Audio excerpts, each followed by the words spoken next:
Okay, in my last several videos, I've been talking about the canary in the coal mine, and I have told you that in the past, the canary in the coal mine, that is the clue, the signal that the market is about to go down, is all driven by the banks. When the banks fail, the market fails. So that is your key. You've got to know when the banks fail. But how are you going to know when the banks are going to fail? Well, that again is part of the canary in the coal mine, is you need to know what makes up the circumstances under which a bank will fail.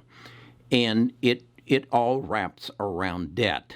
And it wraps around debt instruments, and that is investments that hedge funds and pension funds and governments buy of debt, instruments of debt, and they're called quite often collateralized debt obligations. If you if you owe a debt, it is a debt obligation. Your mortgage is a debt obligation. Your car loan is a debt obligation. And so what a financial institution is, they collateralize them. This is right here. This is an illustration of a collateralized debt obligation. So I'll get into exactly how they work and where the danger is, and how what's going on currently within the next 3 months is going to determine how secure these collateralized debt obligations are. If they become unsecure, they collapse and the banks collapse. So let's first of all look at the magnitude or the number of or the makeup of collateralized debt obligations, and then we can gain understanding of what it's going to look like and when the canary is going to drop off its perch. Okay, so what I want to do is take you to my computer, and I want you to look at a website. It is usdebtclock.org, usdebtclock.org. So let's take a look at it, and we'll get an understanding of the magnitude of this potential issue. Okay, so this is the U.S.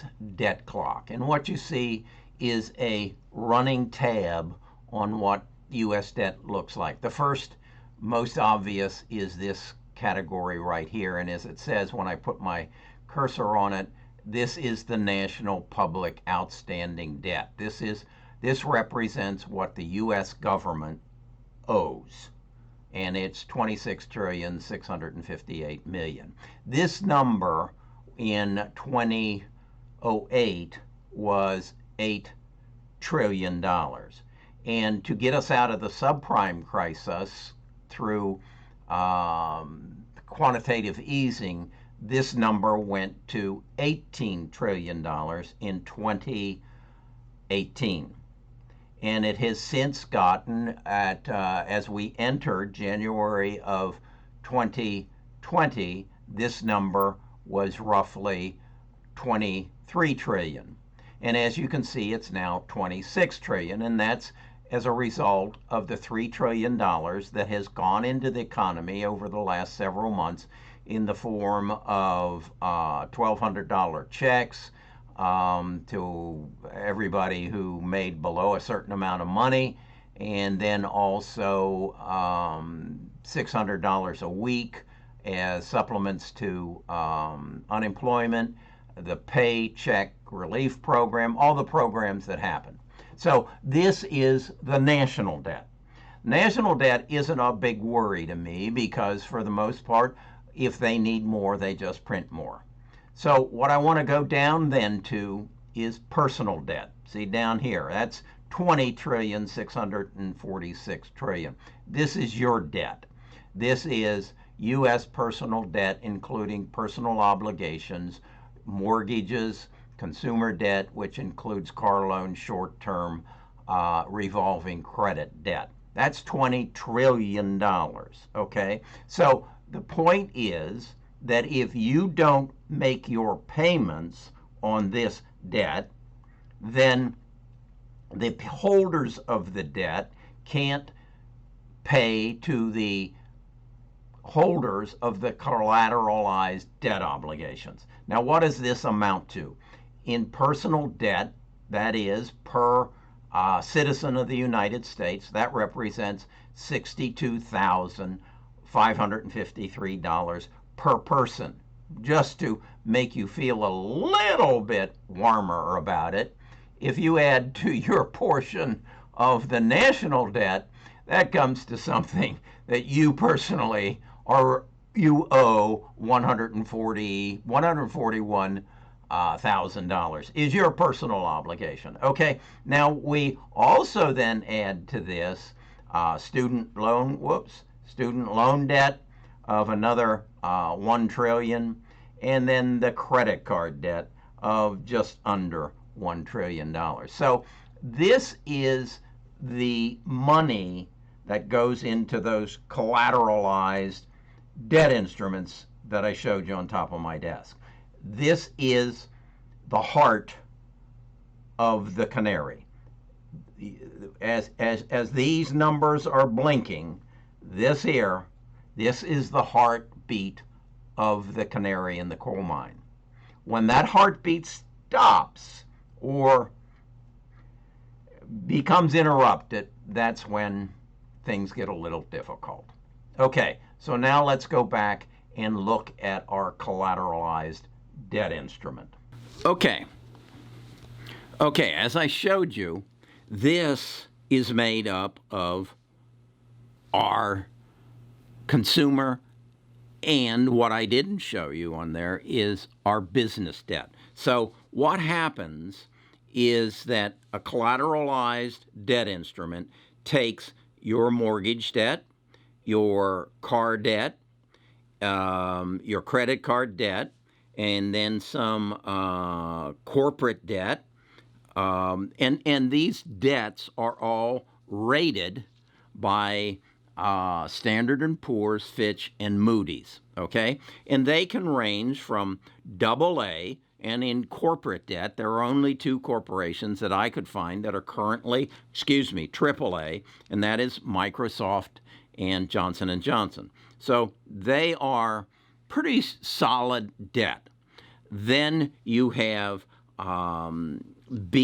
triple B. Actually, it goes AAA, AA, single A, and then it does the same thing relative to triple B and triple C, and then you have the same progression down, with C being what is called junk debt. It's very marginal, and the probability of it being paid is questionable. Let's leave it at that. So within this collateralized debt obligation is some of all of that. And what they do is they say, okay, and as that debt is rated, and as your consumer debt is rated, represents the interest rate, such as your mortgage that might be in there would have possibly a interest rate of 5%. But your credit card debt would probably have a 22%. And your car debt might have 8%. And based on your credit rating, and that the most notable of that is the FICO scores, and they can range from extremely high of 850 to very poor down to 300. So that gives you an idea on that. And then, as I say, the corporate debt can range from the best of AAA down to the lower end of the C's. So within this collateralized debt instrument is all of these different forms of debt and different interest rates. So through algorithms, they put in history of your payment, they put a price on this and a anticipated payout. So let's say that in this whole thing, you have debt ranging from 2% to 22%, and then you have potential of payment from 1 to 10, 10 being the worst possibility. And you say, okay, based on past history and the creditor's past history, we think this thing will generate safely 8% return. And they then go and they sell it to a bank or a university or a pension fund or something of that nature, and they guarantee them 6%. So they're making the spread.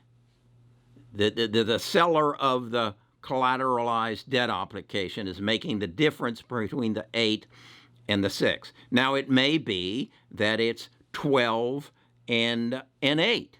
So it all depends on the debt instruments that are in there and the history of the payment of the people. So it's a pretty safe investment because it's all based on fact and past history, and so it's pretty safe until there is a variable. And in the subprime crisis, the variable was bad loans. Today, the variable is the relief program and the coming vaccine. If the next relief program doesn't materialize as we think it will, or we hope it will, if the next $3 trillion or $2 trillion or whatever doesn't show up in the form of a $1,200 check for everybody who makes under $75,000 a year, or whatever the number is, or the $600 a week subsidy on unemployment, if they don't show up, this instrument here, somebody's mortgage, falls out. It's not being paid. And then if, again, it doesn't happen, this debt, somebody's car loans, comes out. Okay? So our instrument stays collected or whole. Now let's say some corporation, Hertz, files bankruptcy. It comes out. And the ability to pay is jeopardized. Now, some of this is built in to the structure, so they anticipate it. But again, now, you don't pay your car loan. And that comes out. Now, this is money, interest, that was anticipated, and it doesn't happen. So now this starts getting into jeopardy. And now we go all the way to next February, and there is no additional relief, and there is no vaccine to put you back to work to make that possible, and out comes your mortgage. And that's what happens. The collateralized debt obligation collapses. The issuer of the debt obligation can't make its payments. This, we just described Lehman Brothers in 2008. And they go to Steve Mnuchin and say, bail us out. And Steve Mnuchin either says, yep, okay, we'll print some more money, or he doesn't. If he doesn't, the toilet flushes and the market collapses, and we got to get out. That is where we're at right now.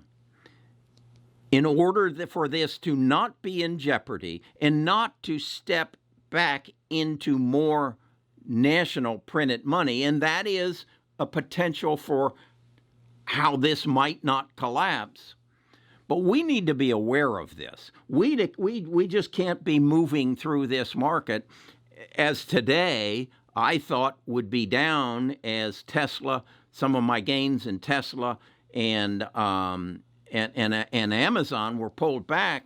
And sure enough, that's what happened at 8:30 this morning. But by 9:30, I was back up again. So we're in a point of jeopardy. We're at a point where we just can't invest and forget about it.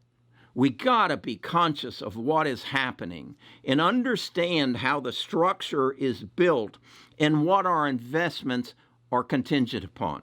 Now, how do I know these things? How am I more knowledgeable about this than you are? Well, again, and for those of you who have been with me for a while, this is going to be repetitive. It all started right here. It all started back when I read Peter Zion's The Accidental Superpower. This basically explains how our financial structure was created, all the way from the population of Egypt up till 2017.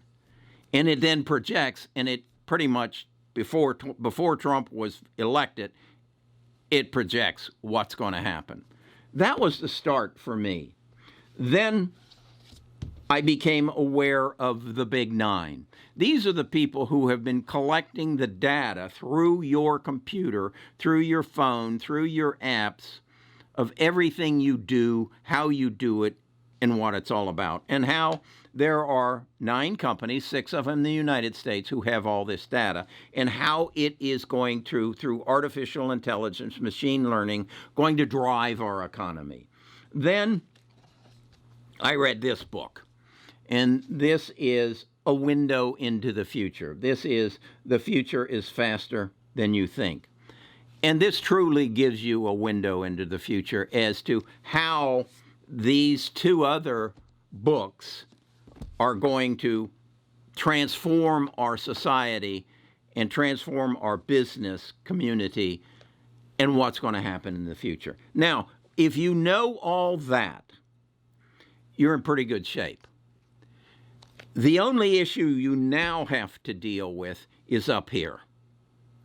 This is something I have learned, and it's been re-supported to me. In the first 14 years of your life, you either had parents that were supportive or they weren't. You either had some wonderful things happen to you and you had a totally wonderful childhood, or you didn't.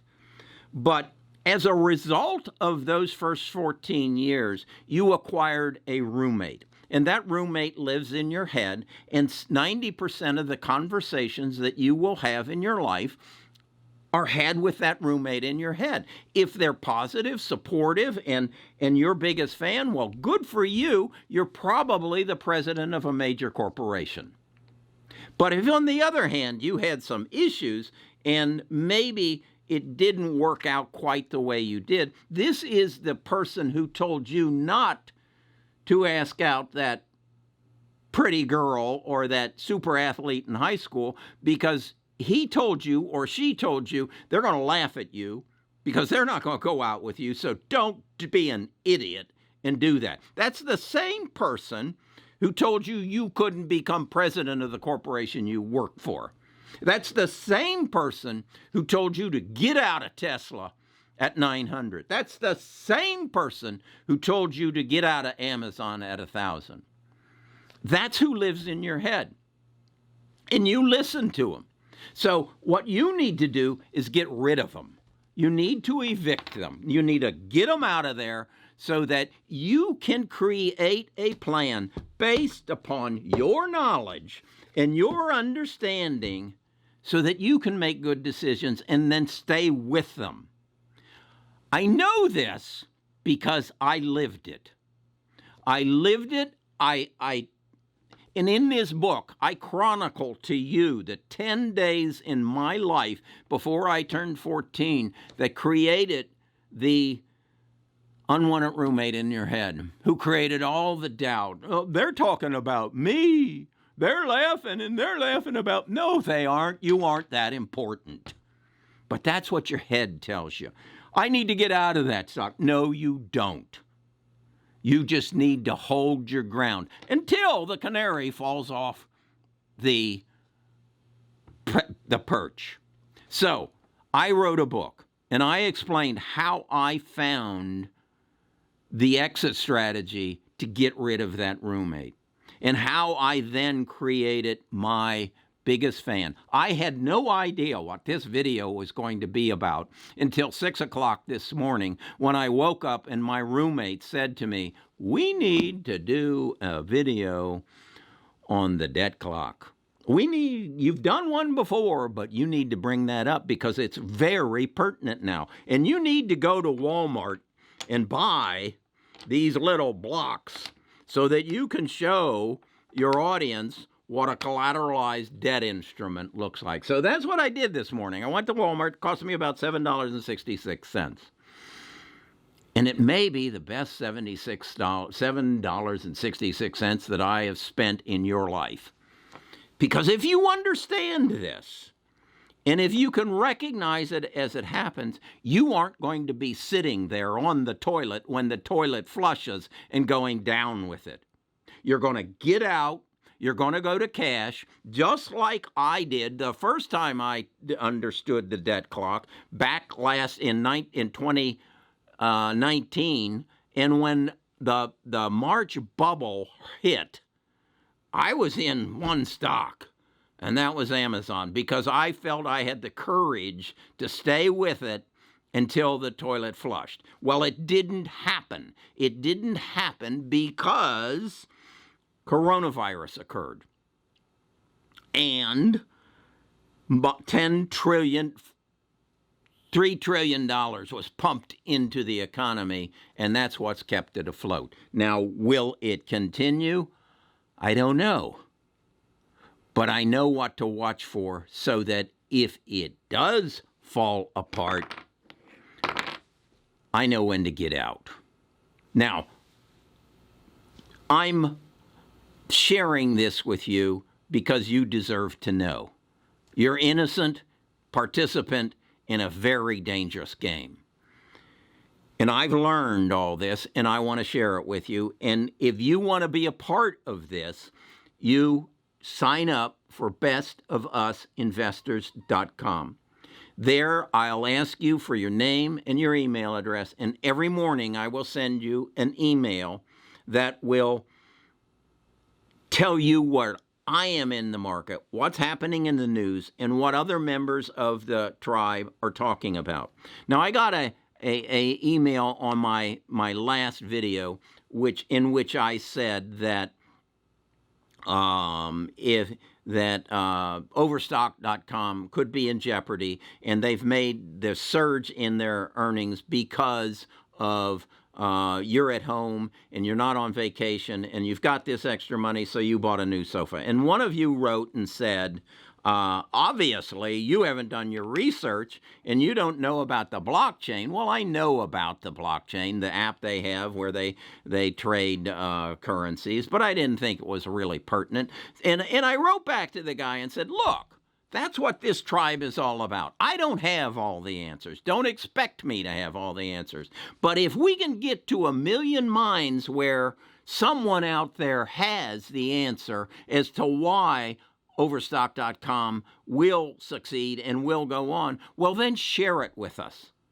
Share your knowledge with me, and I'll share it with the tribe. And I'm developing an artificial intelligence application that will be on that website that will collect all your data, all your information, all your knowledge in a form, and then give you ratings of stocks. That's where I want to take this. This is not all about me, and don't expect me to give you all the answers.